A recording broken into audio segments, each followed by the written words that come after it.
স্বাগত জানাচ্ছি আন্তর্জাতিক সংবাদে। শুরুতেই সংবাদ শোনাম, পরে বিস্তারিত। জানিয়ে দেব, ইরান আক্রমণের শিকার হলে পাশে থাকবে ইরাক। ইসরায়েলের বিরুদ্ধে ইরানের জয়, ঐতিহাসিক মন্তব্য ইরাকের। আরও জানিয়ে দেব, ইরান ও ইউরোপের 3 শক্তিধর দেশের মধ্যে পারমাণবিক আলোচনা। সর্বশেষ জানিয়ে দেব, দেহির আল বালা এলাকায় ইসরায়েলি বাহিনীর স্থল ও বিমান হামলা। এতক্ষণ শুনছিলেন সংবাদ শিরোনাম, এবার বিস্তারিত।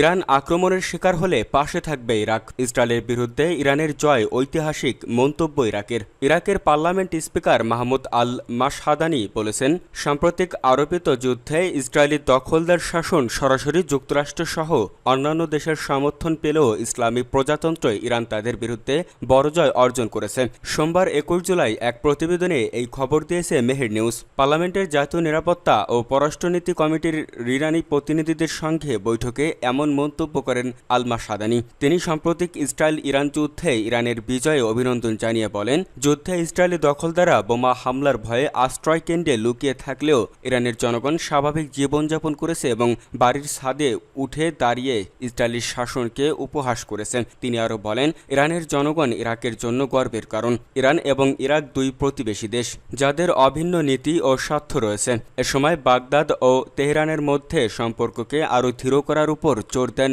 মাশহাদানি। ইরানের ভূখণ্ডে কোনো আক্রমণ হলে ইরাক পাশে থাকবে উল্লেখ করে তিনি বলেন, ইরাককে সন্ত্রাসী সংগঠন ISIL এর দখলদারিত্ব থেকে মুক্ত করতে ইরান যে ভূমিকা রেখেছে তার জন্য ইসলামী প্রজাতন্ত্র ইরানকে সম্মান করা হয়। মাশহাদানি ইসলামী দেশগুলোর মধ্যে সহযোগিতা জোরদার এবং কার্যকর সংহতি গড়ে তোলার উপরও গুরুত্ব আরোপ করেন।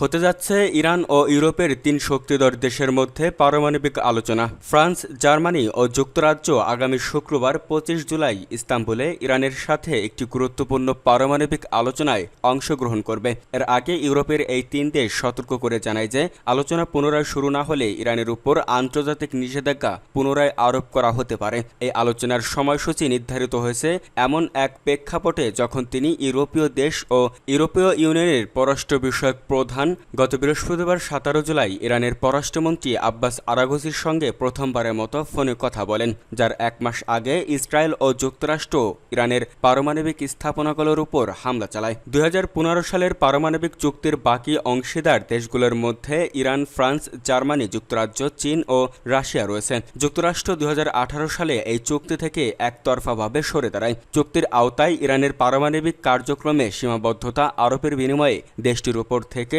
আন্তর্জাতিক নিষেধাজ্ঞা প্রত্যাহার করা হয়েছিল। ইরানের পররাষ্ট্র মন্ত্রণালয়ের মুখপাত্র ইসমাইল বাগাইকে উদ্ধৃত করে রাষ্ট্রীয় গণমাধ্যম জানায়, ইরান, ব্রিটেন, ফ্রান্স ও জার্মানির মধ্যে আলোচনা উপ-পররাষ্ট্রমন্ত্রী পর্যায়ে অনুষ্ঠিত হবে। ফ্রান্স, জার্মানি ও যুক্তরাজ্য জানিয়েছে, ইসরায়েলের আকস্মিক হামলার পরে ইরান ও যুক্তরাষ্ট্রের মধ্যে চলমান আলোচনা যদি আবার শুরু না হয় বা ফলশ্রুত না হয়, তাহলে আগস্টের শেষ নাগাদে জাতিসংঘের নিষেধাজ্ঞা আবারও আরোপ করা হবে।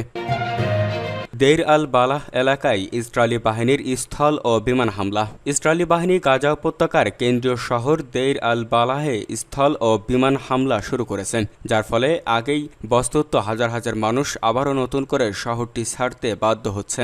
স্থানীয় সময় সোমবার 21 জুলাই ভোরে এই অভিযান শুরু হয়। তার কয়েক ঘন্টা আগেই শহরের দক্ষিণ পশ্চিমাঞ্চলের 6টি আবাসিক ব্লকে বাসিন্দাদের সরে যাওয়ার জন্য সতর্ক করে ইসরায়েলি সেনাবাহিনী। এই এলাকাগুলো বর্তমানে রাফা ও খান ইউনুস থেকে বিতাড়িত হাজার হাজার শরণার্থীতে পরিপূর্ণ। স্থানীয় সাংবাদিকদের বরাতে জানা যায়, ইসরায়েলি ট্যাঙ্ক ও সামরিক যানগুলো কিসুফিম চেকপয়েন্ট দিয়ে শহরে ঢুকে পড়ে এবং ভারী কামানো বিমান হামলার মাধ্যমে আক্রমণ চালানো হয়। ব্রিটিশ সংবাদ মাধ্যম বিবিসির প্রতিবেদন অনুযায়ী আবু আল আজিন ও হিকার আল জামি এলাকাগুলোতে ডজন খানেক গোলাবর্ষণ করা হয় এবং একই সময়ে স্থল বাহিনী আগ্রাসন হয়। সামাজিক যোগাযোগ মাধ্যমে প্রকাশিত ভিডিওতে বিস্ফোরণের ঝলকানি ও গোলাগুলির তীব্র শব্দ শোনা গেছে, যা ইসরায়েলি বাহিনীর অগ্রগতির প্রমাণ বহন করে। হাজার হাজার বাসিন্দা রাতারাতি শহর ছেড়ে পালিয়ে গেছেন খান ইউনিসের কাছে উপকূলীয় আল মাওশি অঞ্চলে, যা দক্ষিণ গাজার হাতে গোনা কয়েকটি অপেক্ষাকৃত নিরাপদ এলাকার একটি হিসেবে বিবেচিত। স্থানীয়রা আশঙ্কা করেছেন, এই নতুন সামরিক অভিযান হয়তো দেইর আল বালাকে কেন্দ্রীয় গাজা থেকে বিচ্ছিন্ন করে ফেলার একটি পরিকল্পনার অংশ হতে পারে।